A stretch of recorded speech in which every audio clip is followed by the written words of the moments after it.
Chou Pro player တို့ဘာလို့ပါလာလို့ရှိရင် defeat ဆိုတဲ့အတန်ကို stereo နဲ့ဘယ်ညာခွဲပြီးတော့အကျယ်ကြီးကြားရမယ်ဘာမှအများကြီးမပြောဘူးဆိုတာဘူးဖုံးမှပါတဲ့တခင်ကြီးချောင်ပုံမြင်တာနဲ့ဒီဖုန်းကဒီဈေးမှာဘယ်လောက်ကျန်းမလဲဆိုတာကိုသိသိနေဟဲ့လေ Okay TBH Labs နဲ့ကြိုဆိုပါတယ် Tecno Spark series ဆိုလို့ရှိရင်ကျွန်တော်တို့ဈေးသက်သာတယ် price to performance မဆိုးဘူးလို့ပြောလို့ရတဲ့ series ထဲမှာပါတယ်။ဒါဆိုတော့ကျွန်တော်တို့အရင်တုန်းကစမ်းပူးခဲ့တဲ့ကောင်တွေပေါ့နော်။အခုတစ်ထွက်လာတဲ့ Spark 20ကကြတော့သူကဈေးအနေနဲ့က 38,900 ရှိတယ်။ဆိုတော့ budget phone တစ်လုံးအနေနဲ့ဘယ်လောက်ထိအဆင်ပြေမလဲ။ဘာတွေသုံးလို့ကောင်းမလဲ။အဲ့ဒါကိုကြည့်ကြည့်လိုက်အောင်။ပထမဆုံးသတိထားမိမှာက SoC ကိုသူက Helio G85 သုံးထားတာပဲ။ဒီဈေးထဲမှာတခြားဖုန်းတွေတော်တော်များများကပြောရင် Helio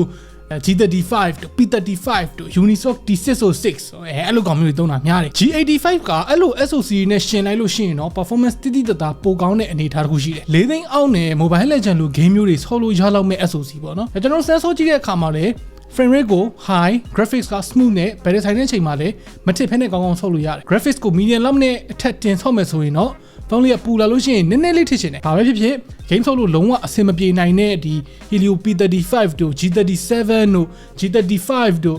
Unisoc T616 တို့အဲ့လိုမျိုးတွေထည့်ပေးတာထက်ဒီ Helio G85 ထည့်ပေးထားတာက good တယ်။ပြီးတော့ RAM က 8GB နဲ့ storage က 256GB နဲ့ရတာလေသူ့ဈေးနဲ့မှာမိုက်တယ်ပေါ့နော်။ပုံမှန်အဖြစ်ဒီဈေးလောက်နဲ့ဆိုလို့ရှိရင်အများဆုံး4128အဲ့လောက်အများဆုံးထန်ကုန်ပဲအဲ့လောက်ပဲရလိမ့်ရှိတယ်။ဆိုတော့ performance အရာကသူ့ဈေးမှာတော်တော်လေးတန်တယ်ဆိုတော့ benchmark တွေကိုကျွန်တော်တို့အခုဒီမှာပြပေးထားမယ်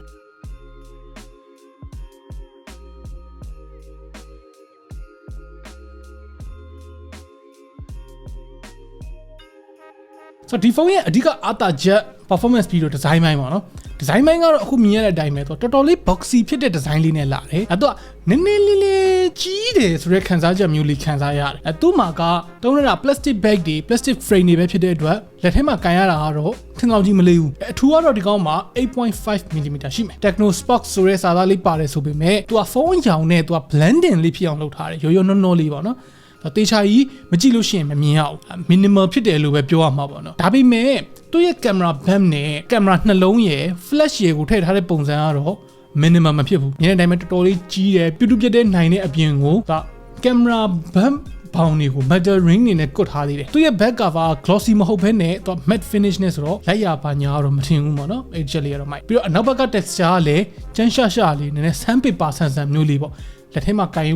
အဆင်ပြေတဲ့ပုံစံမျိုးလေးချောကြီးမဖြစ်နေဘူးဖုန်းရဲ့အောက်ဖက်ချမ်းမှာ speaker grill လို့ type C လို့3.5mm jack လို့ရှိမယ်ညာဘက်ချမ်းမှာ volume button နှစ်ခုနဲ့ fingerprint scanner ပါတဲ့ power button တွေရှိမယ်ဒီမှာသတိထားမိတာက volume button တွေကအခုနောက်ပိုင်းဖုန်းတွေမှာတွေ့နေကြတော့နှစ်ခုဆက်ထားတဲ့ပုံစံမျိုးမဟုတ်ဘူး rocker မဟုတ်ဘူးပေါ့နော်တစ်ခုချင်းစီခွဲထားတာဆိုတော့ဟိုးရင်တော့ကဖုန်းတွေကိုတော့မှသွားပြီးတော့ပြန်သတိရမိသွားတယ်ဒါမျိုးမတွေ့တော့တာတော်တော်လေးကြာပြီပေါ့နော် iPhone လောက်မှာပဲဒီကောင်ကစစ်စစ်မြင်တွေ့ရတယ်ထားပါတော့ဒီဖုန်းရဲ့ overall build quality ကအကျန်းခံမဲ့ဆိုတဲ့ vibe မျိုးရတယ်။သူက cover မတက်ဖဲနဲ့သုံးချင်လို့ရှိရင်သုံးလို့အဆင်ပြေလောက်တယ်။ချစ်ရတယ်ပွန်းရတယ်အများကြီးမထင်လောက်ဘူး။မထင်လောက်ဘူးလို့ပြောတာ။ကျွန်တော်တို့တော့အဲ့လောက်အကြာကြီးတော့စမ်းသုံးကြည့်ထားတာတော့မဟုတ်ဘူး။အရောင်ကလည်းအခုပြထားသလိုမျိုးသူက၄အောင်ရွေးလို့ရမယ်။ဒီဖုန်းမှာနောက်ထပ်သဘောကျစရာကောင်းတဲ့တစ်ချက်ကသူ့ရဲ့ speaker ပေါ့နော်။ဒီဈေးမှာ stereo speaker ပါဖို့ကမလွယ်ဘူးဆိုပေမဲ့ဒီဖုန်းမှာတော့သူတို့မရမကလေးဖြည့်ညှစ်ပြီးတော့ချစ်ကုတ်ပြီးတော့ထည့်ပေးထားတယ်။သူ့မှာ DTS support လည်းပါတယ်။သူ့ဈေးမှာအပေါ်အောက် balance ဖြစ်နေအတန်တော်တော်လေးကျယ်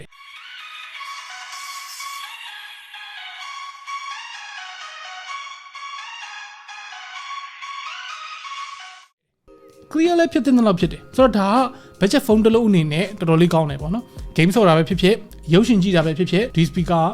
တွဲသုံးလို့အဆင်ပြေတယ်။နှစ်ချက်ကိုအများတိုင်းတက်ဆော့နေကြမလို့ဘူးပေါ့နော် mobile legend တို့ဘာလို့ဆော့တယ်ဆိုလို့ရှိရင်လဲChou Pro player တို့ဘာလို့ပါလာလို့ရှိရင် defeat ဆိုတဲ့အတန်ကို stereo နဲ့ဘယ်ညာခွဲပြီးတော့အကျယ်ကြီးကြားရမယ်စားတာပါ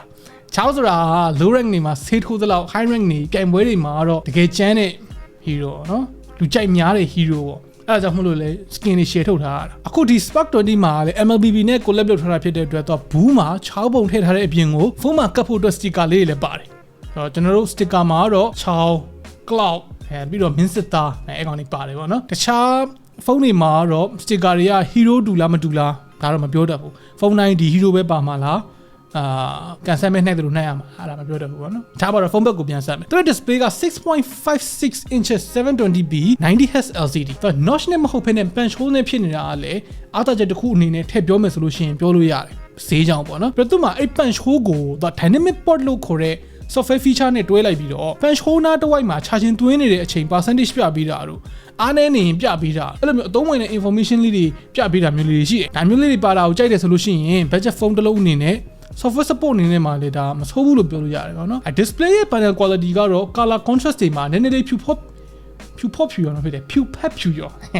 ပြီးတော့ workshop ဖြစ်တဲ့ပုံစံတွေနည်းနည်းလေးပေါက်တယ်ကျန်တဲ့ဘာမှအသိထူးပြောနေစရာတော့မရှိဘူးသူ့စိမ်းနဲ့သူကတော့ပုံမှန်ပဲပေါ့နော် battery ကသူ့မှာ 9000 mAh ပါမယ်ခုခေတ်ဖုန်းတွေရဲ့စံညွှန်းအတိုင်းကတော့ game ဆော့မယ်ဆိုလို့ရှိရင်တရက်တော့သုံးလို့ရမယ် game ဆော့ဘူးပုံမှန်ရုပ်ရှင်ကြည့်မယ် social media သုံးမယ်ဆိုလို့ရှိရင်တရက်ခွဲလောက်တော့ခံလိုက်မယ်အားပြန်သွင်းမှုကိုလည်းဒီဖုန်းမှာ18W fast charger ထည့်ပေးထားတယ် adapter တွေကြိုးတွေတခါတည်းဘူးထဲမှာပါပြီးသားဆိုတော့ camera ကတော့အခုဒီမှာပြပေးထားတဲ့ setup အတိုင်းပဲပါတယ် quality ကတော့ရှေဝေးတော့အများကြီးပြနေကြမလို့ပါဘူးဒီဈေးဝင်းကျင်ဘယ်လို camera quality ရှိလဲဆိုတာကိုခင်ဗျားတို့ခံမှန်းမိလိမ့်မယ်။ညာခံမှန်းလို့မရအောင်ဆိုလည်းကိစ္စမရှိဘူးအခုကျွန်တော်ဒီမှာပုံလေးတွေပြပေးထားတယ်ခင်ဗျားတို့ဘယ်လိုထင်လဲတစ်ချက်ရှင်နေရှိတဲ့အတိုင်းပြောကြည့်ပါနော်